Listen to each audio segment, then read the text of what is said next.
Bonjour et bienvenue sur la cuisine des Noucha, j'espère que vous allez bien les amis. Je reviens parmi vous aujourd'hui avec un nouveau menu de ftour de Ramadan pour vous donner quelques idées pour préparer le ftour. Alors on va préparer 3 galettes msemmen différentes avec 3 farces différentes avec la même pâte et des formes différentes. À vous de voir après laquelle vous allez choisir. Une soupe poireaux, pommes de terre avec des crevettes hyper réconfortantes pour changer de la harira et la shorba qu'on a l'habitude de faire. Et pour finir, pour l'heure du thé, on va réaliser des petites msemmen sucrées avec la même forme de la baklava pour changer avec un bon thé à la menthe, découvrant le menu que je vous propose aujourd'hui. On va commencer par préparer la soupe. Alors dans une marmite à fond épais, on met un petit filet d'huile d'olive. On va rajouter des oignons coupés en lamelles ainsi que des poireaux. Alors le tout est congelé. Vous pouvez utiliser des légumes frais et on va venir les faire colorer à feu moyen. Vous pouvez utiliser un tout petit peu de beurre pour remplacer l'huile d'olive. Moi j'aime bien le goût de l'huile d'olive dans les soupes. Et après coloration, on va épicer. Alors j'ai choisi de l'épicer avec du curcuma, excellent pour la santé. Je cuisine beaucoup avec le curcuma, un tout petit peu de poivre. On va mouiller avec de l'eau chaude. On rajoute également de la pomme de terre et une branche de céleri. Alors le céleri donne un super goût aux soupes. Alors j'ai pas mis d'autres condiments, j'ai mis tout simplement le céleri. Je voulais garder quand même le goût du poireau. Je le trouve moins fort que la coriandre et le persil. On met une pomme de terre épluchée et coupée en cubes et on laisse le tout cuire à feu moyen pendant une vingtaine de minutes. Après cuisson, vous venez enlever la branche de céleri parce qu'il y a trop de filaments dedans.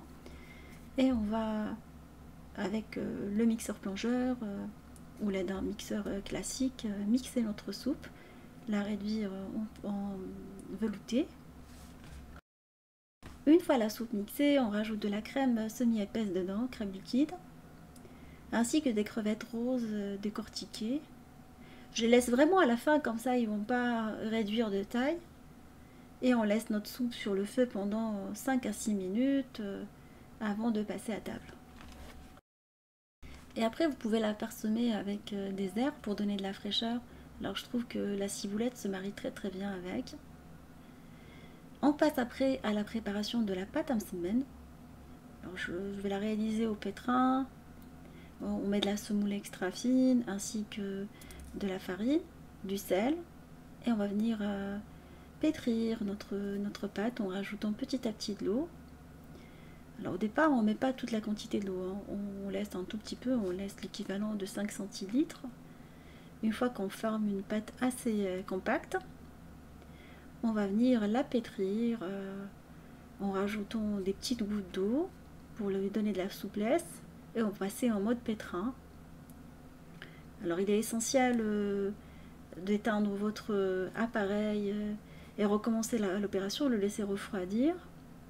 Entre deux utilisations, le laisser refroidir 5 petites minutes avant de le réallumer à nouveau et le pétrir pendant une dizaine de minutes.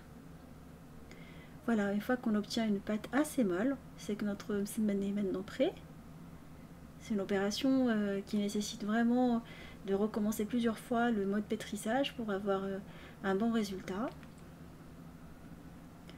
Alors on va par la suite prendre un peu de matière grasse, de l'huile et du beurre et réduire notre pâte en boules.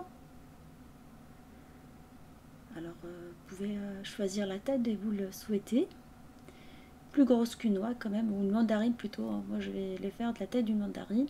On va les déposer dans un plateau et venir par la suite les huiler légèrement et les laisser reposer pendant une dizaine de minutes avant de pouvoir les manipuler par la suite. Alors on les huile, comme ça ils ne vont pas former de croûte. On va préparer le premier modèle à base de thon. Alors on va prendre une petite boule et on va venir l'aplatir sur un plein travail huilé. On va commencer par l'étaler le plus finement possible en huilant les doigts. Voilà, c'est une technique qu'on a déjà réalisée pour les msemen. On va rabattre les côtés en huilant légèrement. On rabat le côté droit et le côté gauche en formant un carré. Après, on va prendre du maïzena ou du fécule de maïs. On va venir saupoudrer notre plan de travail légèrement. On va déposer notre pâte msemen, le carré qu'on a formé, et on va venir l'aplatir en carré ou en rectangle. Alors vous pouvez le faire à l'aide d'un rouleau à pâtisserie, comme vous pouvez le faire à l'aide de vos mains. On va le diviser par la suite en 4. On utilise une roulette à pizza pour le faire. On va par la suite le farcir avec la meshwiya, une salade à meshwiya. On dépose un tout petit peu salade à meshwiya au milieu, selon ma recette de meshwiya. Sinon vous l'achetez dans les grandes surfaces. Ils la vendent dans les rayons halal ou produits exotiques. Et vous mettez un tout petit peu de thon au milieu et du fromage râpé par-dessus. On va venir rabattre les côtés du msemen. Alors les deux côtés en face, on va les ramener l'un vers l'autre au centre. Et pareil pour les autres côtés. On pique avec une olive et on recommence l'opération avec le reste jusqu'à ce qu'on finalise toute la quantité des msemen. De la même façon. Je vous propose de réaliser un deuxième modèle à la courgette et kiri. On va râper l'ail et la courgette. Alors il me restait une demi-courgette. Et du coup j'ai dit pourquoi pas l'utiliser dans cette recette. Surtout que courgette et kiri c'est un grand classique, on l'aime bien. Alors je rajoute de l'huile d'olive et dans une poêle anti-adhésif on va venir faire colorer notre courgette jusqu'à ce qu'elle dégorge complètement. Vous pouvez rajouter un tout petit peu d'échalote en plus de l'ail. Alors en ce moment j'utilise beaucoup de produits congelés. C'est assez pratique pendant le confinement. Alors vous la laissez pendant quelques minutes, une dizaine de minutes jusqu'à réduction. Vous salez, vous mettez les épices de votre choix, curcuma, cumin, piment doux, piment fort. Voilà, le choix des épices reste en fonction de chacun. Moi je vous fais mes suggestions, mais après c'est à vous de voir. Une fois qu'elle a complètement dégorgé, vous rajoutez des kiris, des morceaux de kiri carré frais. Vous pouvez mettre de la vache kiri si vous voulez, ou un autre fromage Saint-Moré que vous aimez en fait, même le boursin, ça se marie très très bien, hein, pourquoi pas. Et hors du feu, on va mettre du persil. Vous pouvez mettre de la coriandre hein, si vous voulez. Et vous la laissez refroidir avant de farcir vos msemen. Il est essentiel de les laisser refroidir. Je vous conseille de préparer vos farces avant de commencer de travailler. Comme tout à l'heure, j'ai préparé un carré et je vais venir le diviser en 4 de la même manière que tout à l'heure. Voilà, je n'ai pas recommencé cette opération avec vous pour faire des vidéos beaucoup plus courtes. Voilà, je l'ai formé en carré, aplati de la même manière. Et vous venez le déposer dans des petits moules à tarte de la même manière. Alors c'est des moules magiques que j'ai déjà partagé avec vous. En plus grand, vous les beurrez et vous déposez dedans votre pâte. On les farcit avec le mélange. On rajoute un peu de fromage râpé et on les rabat les côtés, de façon à ce qu'on couvre complètement. Là, vous recommencez la même opération jusqu'à ce qu'on finalise toute la quantité de la même façon. On va les faire cuire à mi-cuisson dans des moules comme ça. Voilà, je vous montrerai après comment ça se présente la cuisson. Le troisième modèle que je vous propose est à base de fromage, un mélange de fromage par exemple. Quand vous pouvez mettre que du mozzarella et des herbes. Alors ciboulette, persil, estragon, basilic, alors mettez ce que vous aimez comme herbe. Même s'ils sont congelés, c'est pas grave, le résultat il sera très très bien également. Ou vous affinez vos herbes, hein, tout simplement. Vous pouvez utiliser cette recette avec des oignons nouveaux, mais comme j'ai plus d'oignons nouveaux, j'ai trouvé cette alternative. Et on va mélanger le fromage avec les herbes, pour pouvoir par la suite farcir notre préparation avec. Elle est assez parfumée, en plus le mélange des herbes est vraiment super. Vous pouvez mettre une toute petite pointe de piment de Cayenne, ça vient parfumer et relever le goût. C'est ce que j'avais fait. Ça c'est une petite touche personnelle, si vous n'aimez pas de piment, ben, vous ne le mettez pas. Hein. On vient aplatir notre pâte, notre boule de pâte sur un plan de travail légèrement huilé jusqu'à ce qu'elle soit transparente. pour former le troisième modèle à base de fromage et d'herbes. Et une fois votre pâte bien affinée, vous la saupoudrez avec le mélange de fromage et d'herbes qu'on a réalisé. On va former un carré, on rabat le côté droit, gauche, après le haut et le bas. Et après, le carré, on va le refarcir avec du fromage au milieu et reformer une boule en rabattant les côtés et laisser reposer le tout. Et après 10 minutes de repos, vous venez les aplatisser légèrement avec des mains légèrement huilées en formant un rond. Pour la cuisson, on va venir former une dorure avec du jaune d'œuf auquel j'ai rajouté quelques gouttes de vinaigre. Vous pouvez mettre de la sauce soja également, une petite cuillère à café. On va bien les dorer, les deux modèles uniquement, celui qui est dans les moules, je ne vais pas le dorer. Et après, on va les faire cuire dans un four préchauffé à 190 degrés pendant 20-25 minutes en surveillant la cuisson. Moi, je les ai laissés pendant 25 minutes, à vous de voir en fonction de votre four.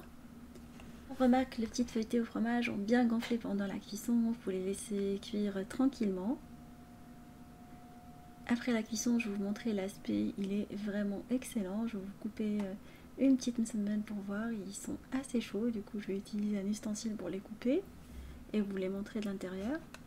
Ils sont super bien aérés et le goût est vraiment là, croyez-moi, le mélange herbe et fromage, c'est une tuerie. Pour le modèle cuit dans les moules, je les vais démouler au bout de 15 minutes et les laisser cuire pendant 15 minutes supplémentaires sans moule, comme ça ils vont continuer la cuisson. Et à la sortie du moule, enfin du four plutôt, ils ont pris une jolie couleur. Je vais venir mettre un mélange herbe et fromage par-dessus. J'ai déjà partagé cette astuce avec vous. Et les laisser dans un four bien chauffé. Avec la même pâte, on va réaliser des douceurs sucrées, parfumées à la fleur d'oranger. Alors, je vais me servir de la pâte msemmane pour les réaliser. Alors j'ai pris du lait froid auquel je vais rajouter du fécule de maïs ou de la poudre de riz, si vous voulez, le fécule de riz. On va parfumer alors de fleurs d'oranger ainsi que du sucre et on va laisser notre crème s'épaissir en la mélangeant régulièrement sur un feu moyen pendant une bonne dizaine de minutes. Et là on a une belle consistance, on rajoute un yaourt perli dedans pour donner une bonne consistance et du goût également. Et on va laisser notre crème refroidir au frigo. Alors avec un contact en plastique comme une crème pâtissière. Alors on va prendre une pâte préparée de la même manière que tout à l'heure en carré, qu'on va venir aplatir sur un plan de travail de la même manière que tout à l'heure. On va mettre un tout petit peu de fécule de maïs pour pouvoir par la suite l'aplatir correctement. On va former un rectangle et le diviser en plusieurs carrés par la suite à l'aide de la roulette ou la découpe à pizza. Vous pouvez enlever les coins. On va mettre dans chaque carré l'équivalent d'une petite cuillère à café et par la suite les former sous forme d'une enveloppe. Ça se ferme correctement. Alors vous finalisez de la même façon les petites enveloppes et vous les déposez par la suite dans un plat allant au four pour pouvoir par la suite les faire cuire. On va les badigeonner avec un mélange de beurre fondu et on va les faire cuire dans un four préchauffé à 180 pendant une trentaine de minutes en surveillant la cuisson entre 25 et 35, à vous de voir, jusqu'à dorure en fonction de chaque four. Moi ça m'a pris une trentaine de minutes à 180, allumé en haut et en bas, chaleur tournante. Après cuisson, vous venez les badigeonner avec du miel. Alors le miel étant froid et liquide, du miel de fleurs. Et les gâteaux sont chauds. On va les parsemer avec du pistache au milieu. Ça fait un joli rappel de baklava, même si c'est pas de la pâte phyllo, c'est une bonne façon de remplacer la pâte phyllo. Voilà, j'ai servi ma table avec la petite soupe onctueuse et réconfortante. Moi j'aime bien les soupes pendant le ramadan, j'en prépare souvent. C'est rare où je prépare la harira ou la shorba. Je trouve des soupes beaucoup plus réconfortantes et riches en fibres, idéales pour le ramadan. Voilà, les petites feuilletées simples et rapides, comme vous avez pu voir. J'ai parsemé avec un tout petit peu de ciboulette pour donner de la fraîcheur. Et on finit avec un denté à la menthe avec les douceurs réalisées. Le menu touche à sa fin, j'espère qu'il vous donnera quelques idées pour réaliser votre table de ftour bientôt. Merci pour vos messages d'encouragement et je vous dis comme d'habitude, on se retrouve sur la cuisine de Ninoucha avec de nouvelles recettes, un voyage culinaire et à bientôt.